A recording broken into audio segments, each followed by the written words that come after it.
ولا تقربوا مال اليتيم إلا بالتي هي أحسن حتى يبلغ أشده وأوفوا الكيل والميزان بالقسط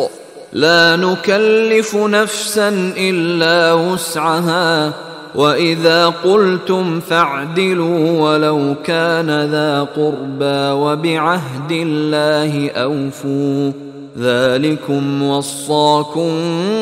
به لعلكم تذكرون ولا تقربوا مال الیتیم الا بالتی احسن، دیکھو مال یتیم کے مال کے قریب مت پھٹکو مگر بہترین طریقے سے،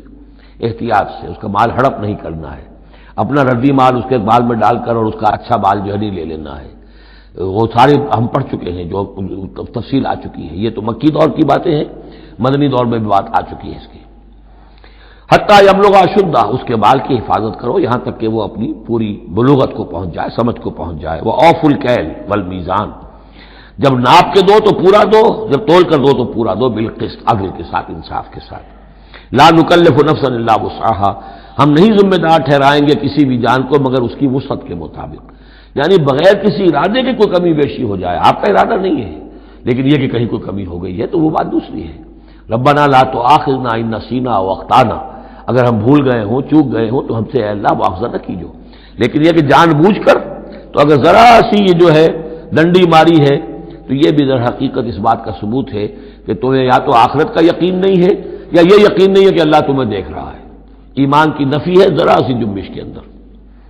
لا نکلف نفسا الا وسعها واذا قلتم فاعدلوا، جب بھی کہیں بات کرو عدل کی بات کرو، انصاف کی بات کرو، ولو کان ذا قربا، خواہ کسی قرابت دار کا معاملہ ہو، اس میں کوئی جانبداری نہیں ہونی چاہیے۔ وبعہد اللہ اوفوا، اور اللہ کے عہد کو پورا کرو، یعنی جو بھی عہد کیا جائے اللہ کے نام پر، اللہ کے حوالے سے، اللہ کی قسم کھا کر اس کو پورا کرو۔ سب سے پہلے تو جو اللہ سے عہد کیا ایاک نعبد و ایاک نستعین، اس کو پورا کرو۔